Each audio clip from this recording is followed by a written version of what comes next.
Welcome back, my friends, to the Derate the Hate podcast. I am your host, Wilk Wilkinson, your blue-collar sage, calming outrage and helping to navigate a world divided by fog and those who would spread that fear, outrage, and grievance. Each week, I'm sharing stories from my path and using the power of conversation and collaboration with my many great guests. Together, we chart a course toward understanding, bridging divides, and fostering a community where wisdom prevails over discord. Friends, it really is about bettering the world one attitude at a time. We did not create the hate, but together we can derate the hate. The only good thing about a bad attitude is we have the ability as individuals to change it. For me, it starts with gratitude and personal accountability. I am so incredibly grateful that you have taken the time to join me for another powerful DTH episode. Please remember to subscribe and share the DTH podcast with your network of friends. If you would like to support the show, check out the Support Us page on the Derate the Hate website. With that, my friends, let's get to it. Hey there, friends. Today, my guests and I are diving deep into a topic that's more relevant than ever. Academic freedom and academic censorship, especially in the wake of the COVID-19 pandemic. Joining me today is my brilliant friend, Dr. Geor Tidmarsh. Dr. Tidmarsh received MD and PhD from Stanford University, where he also completed fellowship training in pediatric oncology and neonatology and is currently adjunct faculty of pediatrics and neonatology. He served as clinical faculty at Stanford for a number of years after fellowship prior to devoting his full time to clinical research and development in order to bring new treatments through the FDA approval process. In this week's episode, we are exploring the tension between elite academic ideas and the real-world experiences of our friends in the blue-collar American heartland. We're breaking down the walls of polarization and shining a light on the urgent need for reforms in how funding is distributed in academia. It's all about ensuring freedom, preventing censorship, and fostering an environment where open and free scientific discourse can thrive. We'll talk about the clash that occurred during the pandemic, where debate was stifled and trust in our institutions was shaken. George and I discussed how we can rebuild that trust through truth, civil discourse, and an unwavering commitment to progress. In part, inspired by the work that I've been doing with Braver Angels, we touched briefly on an event that will be taking place at Stanford University in the fall and the healing that it is sure to inspire. If you're passionate about the truth, if you're eager for reform, and you're ready to join a conversation that's crucial for the future of our society, this episode is for you. So buckle up and get ready, my friends, for another incredible episode you won't want to miss. And with that, my friends, here we go. Dr. Geor Tidmarsh, thank you for joining me on the Derate the Hate podcast, my friends. So good to see you again. Good to see you, Wilk. Absolutely. Yeah, man, I've been looking forward to our conversation. I know, we've had many conversations offline or off recording, but this is the first time you've joined me on the Derate the Hate podcast.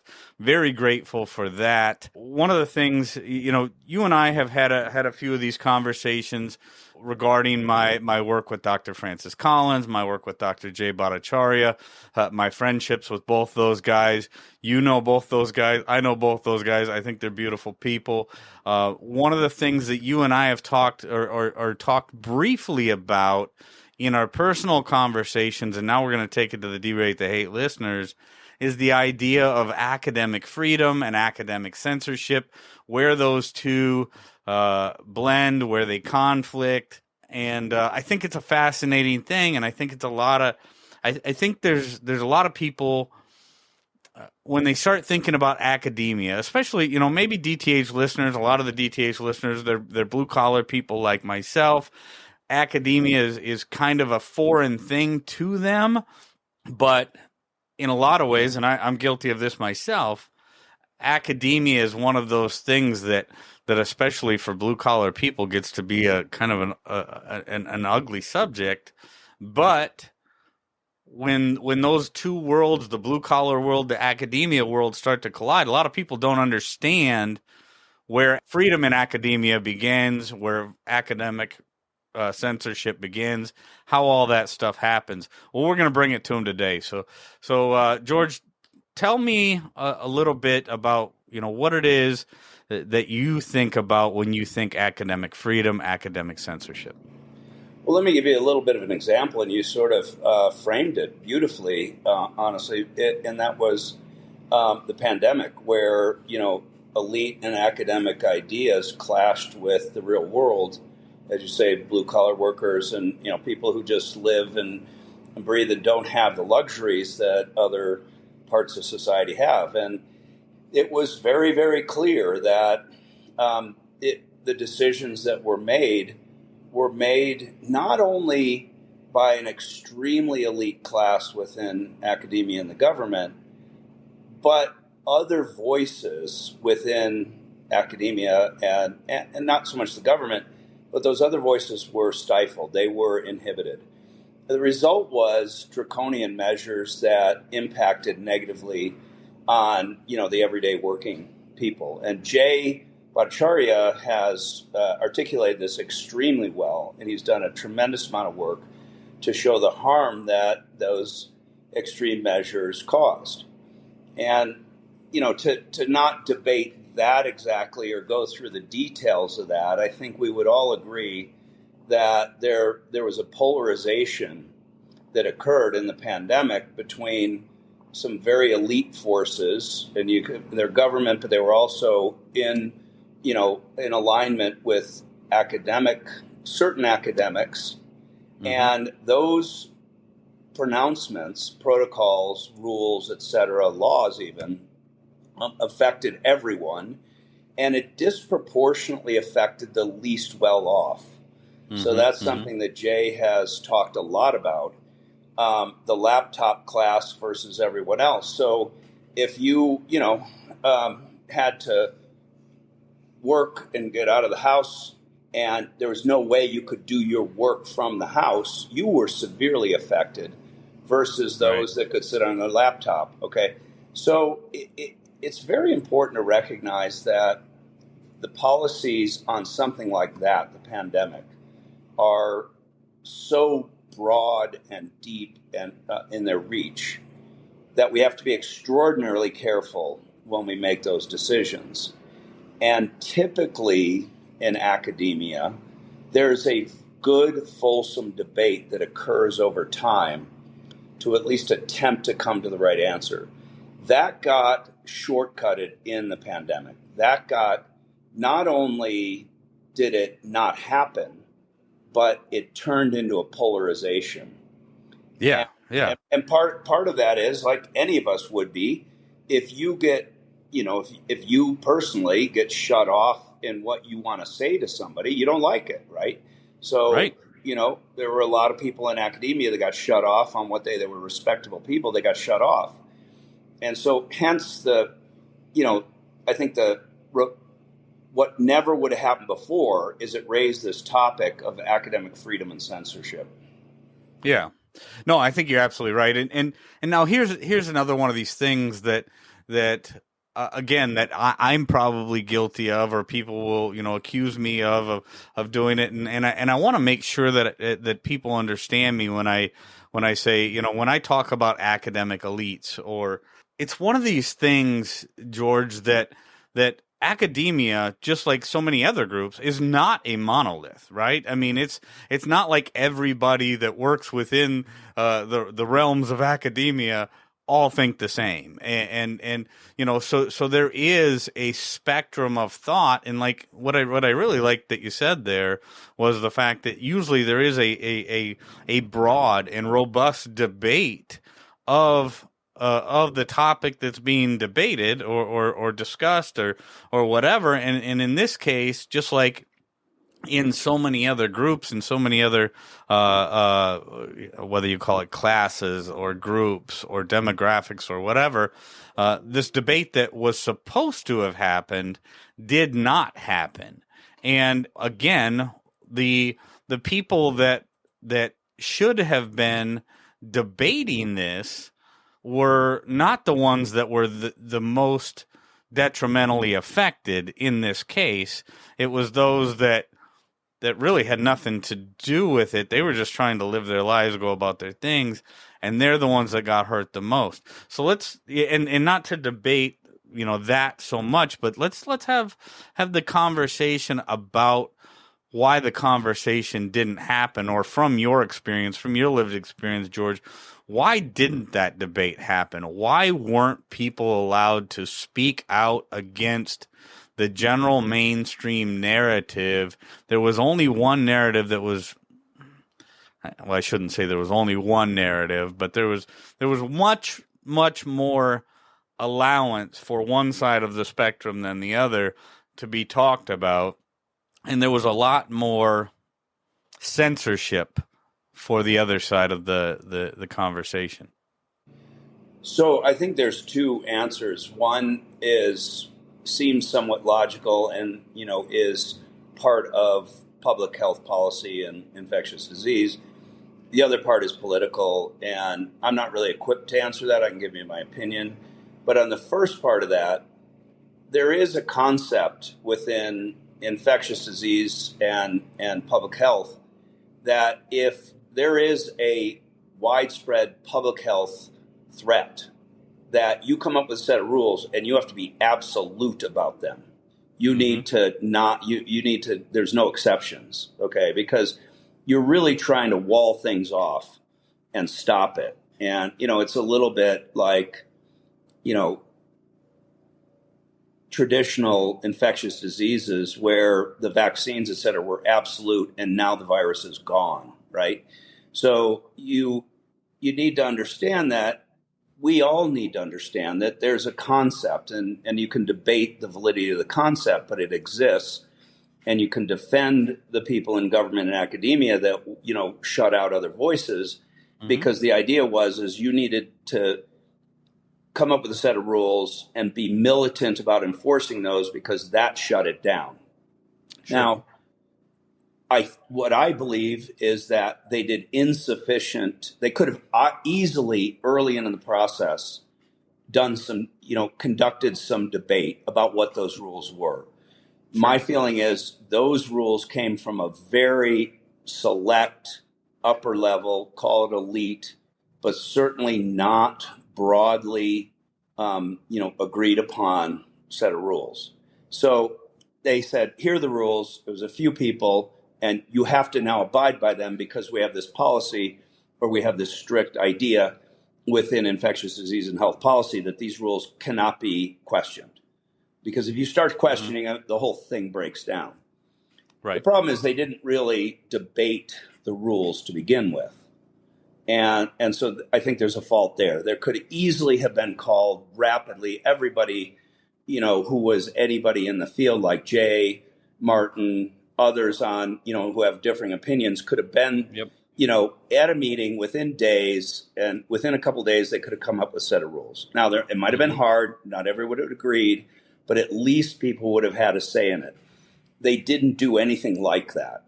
So the rules came down from a very select group. But once they decided on those rules, you can't fault them for being very draconian about enforcing those. That's a principle within public health, and because if you let it leak a little bit, it goes everywhere. Yeah. So I don't know if that's clear, but it is an important concept to defend those in public health, and once the decision was made, you kind of have to be that way. I think the decision that was made was not adequately vetted and was not adequately debated. And so then the question is, why is that? And that gets to the second point I was making, is I think there was politics involved. I think we have to, understand that. I'm not an expert in that area. I can't really tell you why. It was, close to an election. There were strong feelings. I think there was guilt by some in the NIH that they contributed to this. And, if you're worried that you contributed to something that's going to be horrible, you get draconian and you don't want a lot of debate. And I'm not, saying I have any evidence outside of what's there publicly, but, I can say that there clearly was some link between the NIH and the research that was done in Wuhan. And I think it is a fair, open debate whether this was lab originated or naturally zoonotic originated. But if you feel like if you're in the NIH and you funded research that could possibly have led to this, even if you don't know, you get very defensive. And you're, of course, then you know a lot, so you're actually very worried that you've created this Andromeda strain. I'm, by the way, rereading that book. I think everyone should. Michael Crichton is a genius. I think he wrote that in his first year of medical school. But, you get everybody, appropriately gets scared of, man-made, man-manipulated, infectious agents. So I think there was, for those who knew that there could be a possibility, I think they panicked. Yeah. And I mean, I think I think there could be some truth to that. I mean, I think as more and more evidence comes out and things become more evident, and that's George, that's why I've been working so hard to, get the right groups of people together and try to facilitate these conversations and stuff. Because here's the thing. I want to go to a few things that you said there, because number one, politics becoming a part of this has tainted this thing from the very beginning. And when I say from the very beginning, I mean not from the beginning of the investigation, but from the beginning of when this thing started becoming evident that there was something going on back in late 2019, early 2020. As this became an issue, politics became part of it. And I think that is a big problem, not only for the COVID and the COVID divide, but so many things in society today. We make a lot of issues that should be dealt with amongst people into political issues, and then now you get politicians in there, and people have heard me say it before, far too often those who represent us are not the best of us, and now their own personal interests become involved, and what is there the distinct possibility that people within the highest levels of NAIDI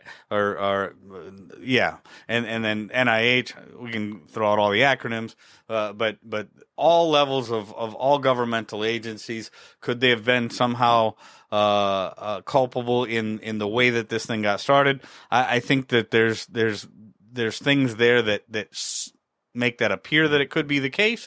But I think, as I was saying, I think there needs to be a debate. I think there needs to be a debate. There should have been a debate at the very beginning of this thing when it started coming around, just like you and I have talked about, and how the public health establishment was going to deal with this, and not only how they were going to deal with it on a level in Washington D.C., but how they were going to deal with it in rural America, and one size fits all policy. The same thing that they were doing in New York City did not necessarily make sense in small town Minnesota. Right. There's a lot of people that acknowledge that now, but the thing that happened, and this is where this whole conversation of, academic freedom versus academic censorship, or public health freedom versus, public health censorship.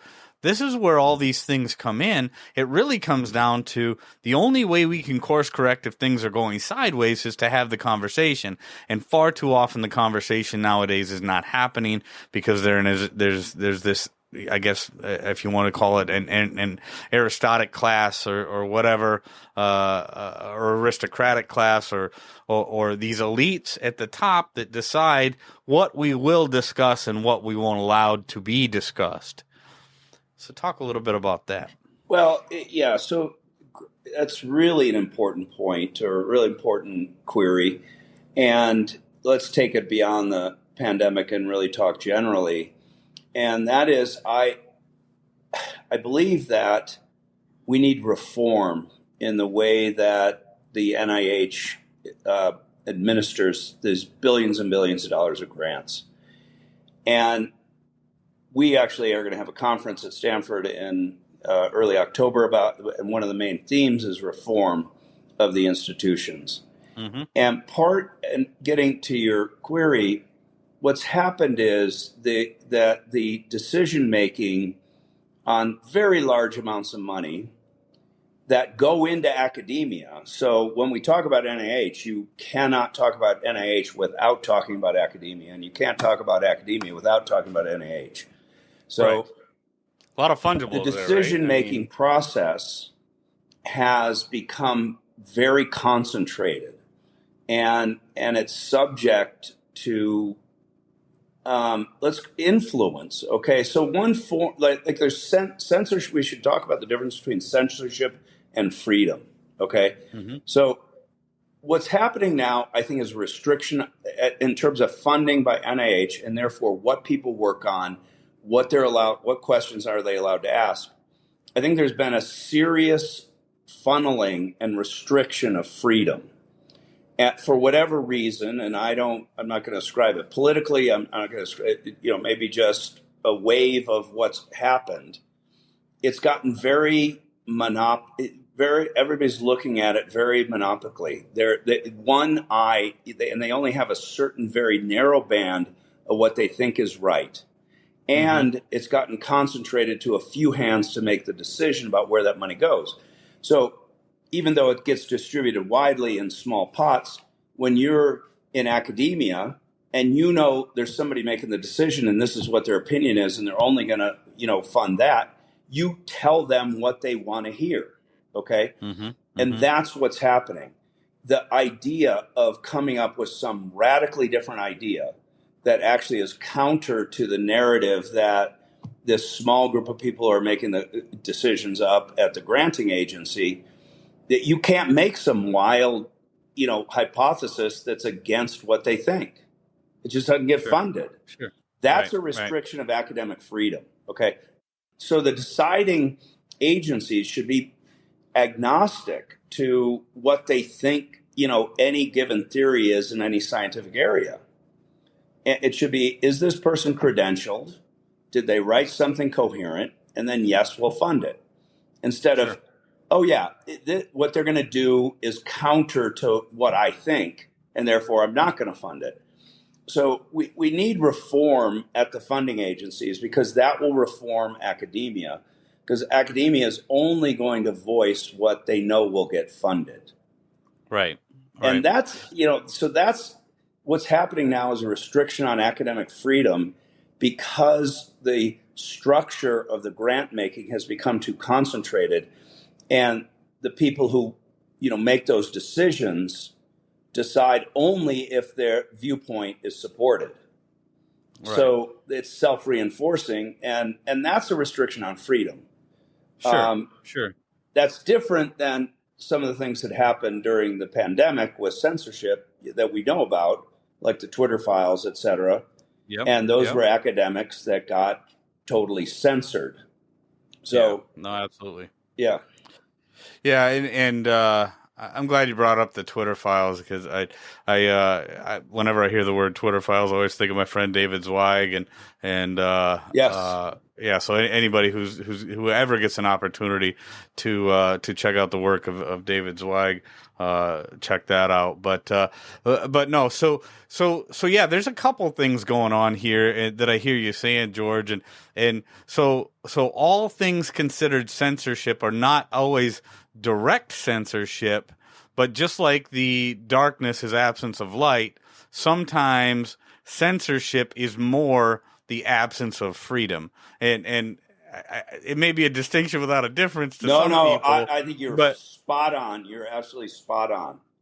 Yeah, and that's what I think of when I think of that, because you'll hear people say, well, we didn't censor anybody, but when your career, when your life's work depends on certain grants, and those grants are basically administered through certain parties, and those parties are only going to do what they agree with, and this is what I'm hearing you say, and I really like the way that you've said it because it makes a lot more sense, and I think it's going to hit home for a lot of people like it did just for me. or just now for me, is okay, it may not be direct censorship, but it certainly is the lack of freedom, because in order for me to freely do the work that I need to do to prove the point that I need to prove, I need to find the funding for this. And when 90 or whatever, I'm not even going to throw out a number because I've got no idea, but when the vast majority of that funding comes from a certain bucket, and that bucket is controlled by certain people who are no longer going to allow this particular thing to happen, that in and of itself becomes by default censorship. And I think that's a very, very important way to start thinking about these things. And then at that point, we start to have to think about, okay, how does, and just this goes to the pure logic of it all. And this is where my mind always goes with this is, and this is something I've talked about with Jay. This is something I've talked about with Francis. My mind always goes to the idea, the only way that we can effectively course correct is to have an open and free discussion. That's why I love the organization, Braver Angels. That's why I love the work that I do with them. Bringing people together of unlike mindsets, speaking freely, fully, without fear, being able to have these conversations, open it up to people of unlike mindsets. And I know some people will say, well, we can't just let everything go because there's going to be information out there that damages people. But I think typically when you allow people to speak freely, they will show you who they are. And that information that is bad and is damaging while it will have its casualties, I know, which is an ugly part of it, but casualties are an ugly part of freedom.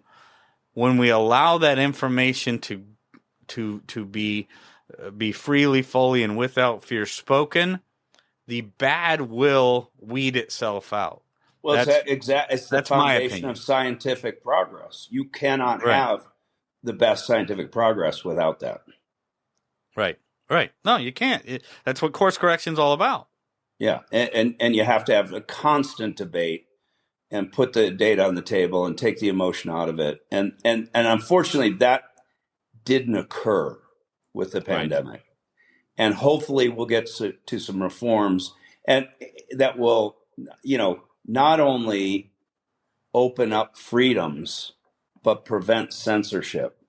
And we need to work on both of those. And I think opening up the freedom to make sure that if you have a differing idea, you still can get funded, I think is very important. And that's going to take fundamental change in the government at the NIH level.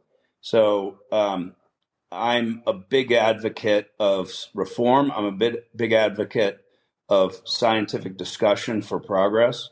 And also I'm a very staunch supporter of free speech and against any form of censorship. My son runs a site on Real Clear Politics on censorship. You can look at it. It's in the policy area, and he updates it daily. It's fascinating, right? It's a fascinating collection. I don't know how much you know about Real Clear, but they aggregate things. And I'll tell you, it's scary. It's a little bit scary what's going on out there, like, with NewsGuard and those are implied censorship there. So it gets very insidious when you begin to stifle other people's freedom of speech. In academia, it's equally insidious. We didn't talk about students and that level of academic freedom and censorship. That's a whole nother topic that may be even more in the news than, for professors in scientific. We need to make reforms. We need to improve. And it's beneficial for all sides. It's agnostic. The idea of having a sound scientific debate based on the evidence and having the evidence win is completely agnostic to your political view. And that's what it needs to be. It needs to be fact-based, well-reasoned, non-emotional, and determinative to the extent that that's what we know at that time. And the idea of settled science, that is the worst term. I wish it had never been invented. There is absolutely no such thing. Yeah. Yeah. The phrase settled science is the to put a qualifier like settled in front of science is I mean, okay, you can probably argue that gravity is settled science, right? Oh no. Oh my goodness, no. You have no idea. No. There's repulsive gravity. No, it's not. It's never settled. Okay. Yes. But I mean, and that's a great point too, because the thing about the thing about science and especially when it comes to the things that we've experienced over the last 4 years, right? Let me just put it this way, and I'm going to kind of change my train of thought when it comes to the phrase settled science. When we hear phrases like settled science, what it does is it destroys trust in the public health establishment. It destroys the credibility of those who use the phrase settled science. Just like if every time you disagree with somebody, you go straight to ad hominem attacks and start calling them a racist because they disagree with you. If everybody's a racist, nobody's a racist, right? If everybody's a misogynist, nobody's a misogynist. These things, when you start to use phrases like that, or wording like settled science, now all of a sudden, every time something happens that is contrary or can be proved to be questionable about so-called settled science, that degrades the overall effectiveness, the overall trust in the establishment that use the phrase. And it's so painful for me as somebody who is, and people know I'm a staunch conservative. I love the principles of individual liberty, individual freedom, but I also believe in the importance of institutions for successful civil communities and things like that. As we degrade the trust in our public institutions, things go badly for everybody, because the institutions are still going to be here. It's just a matter of now, how corrupt are they going to be? How intrusive are they going to be into our lives? How much force are they going to have to use upon the individual to make sure that things are happening the way that they're happening? The more distrust the public has in the establishment, the more power the establishment has to use to make the public or the individual comply, and it just gets worse for everybody. Oh, I totally agree. And there's a lot to unwrap in what you said, and I'm very much aligned. I think the one point is that many of these institutions are really necessary for an advanced civil society. I mean, no one would make the case that you need to go back to no government control over anything. Right. On the other hand, what has evolved is, as these institutions, I think, were first formed, there was an inherent respect in those institutions that they were serving the public, and they weren't supposed to have a particular political, alignment. They were supposed to do their job to serve the entire, citizen population. And unfortunately, I think what's happened is they've grown, they've gotten infected, and now there's actually a political bent to those institutions. Yep. And I think what we need to get back to is a neutrality where these institutions are very revered. They're depended upon by all of us. They do good, but they're apolitical. And they really are based on, taking care of the populace regardless, and doing the right thing and having the good public debate that they didn't have. That's absolutely right. No, that's absolutely right. I think, and that's, and I'll go back to what you said, George, about the event that's going to be happening out at Stanford in early October.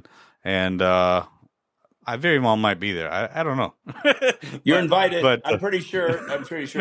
Jay, and I just talked about the other. He said he had a yeah, great time at your event on June 27th. He said it was yeah. terrific. And so I think you are fighting the good fight and you're making progress. So I hear all good things about that event on the 27th. Yeah, it was absolutely incredible, and I love the idea of bringing a strong conversation like this into the fold, trying to work towards, and we're going to continue, that all of us are going to continue working towards figuring out a better way to have the conversation, a better way to figure out some very, very needed and important reforms to not only the way the conversations are had, but the way that hopefully the way that policy is recommended to those who get to make policy. Yes.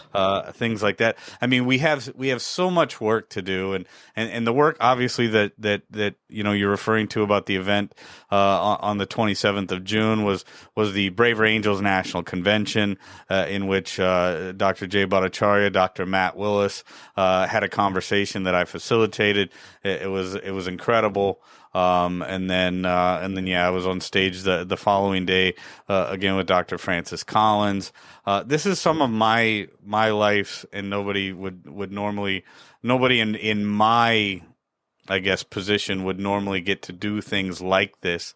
But I believe I've been placed in this place at the right time for the right reasons, and I really, I am so grateful for all those who are participating in this work, trying to fix things that we didn't necessarily break, but no one person is solely responsible for the mistakes that were made.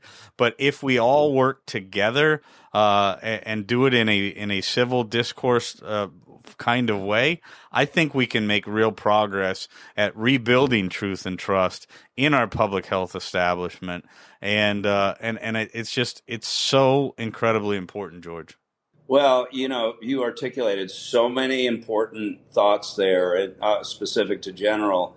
You absolutely should be there on October 4th, because I'll tell you, it was you who actually really catalyzed the healing that we're experiencing within Stanford, and that was because you reached out to a good colleague and friend of mine, Dr. Bonnie Maldonado, and she said, "Hey," she went to me and she said, "Do you know this person?" And then you and I talked, and it was like instant chemistry. And within a week, I was sitting at a cafe in Bethesda with Francis Collins. And so you're responsible for this healing, and that's what this conference is all about. I mean, we literally are bringing the two sides together, and you have a special seat at the table at that conference, and I'll make sure that, because you facilitated it, and we're so aligned on exactly how we should go about this. So the conference is really about having those who actually had very opposing views and were polarized to the point of animosity are going to set that aside and decide what we need to do now is advance our knowledge for the next time we need to deal with something like this. And so far, so good. Everybody understands that, and everybody's doing the right thing and so I think it's going to be a great event. October 4th at Stanford. We'll, talk more about it. And then I think the other thing that you have done in a brilliant way is communicate this. Like, there's one thing to do it, and say, okay, this is what we should do. And it, like, maybe it gets heard by some agency up in the government, maybe it doesn't, maybe it, gets it. But you have the gift to communicate this to the people who make a difference, who vote, who talk to their representatives, and they make it happen. And that's a gift you have. Well, I really can't thank you enough for the kind words there, George. I I do. I'm not gonna lie. I've got some goosebumps right now.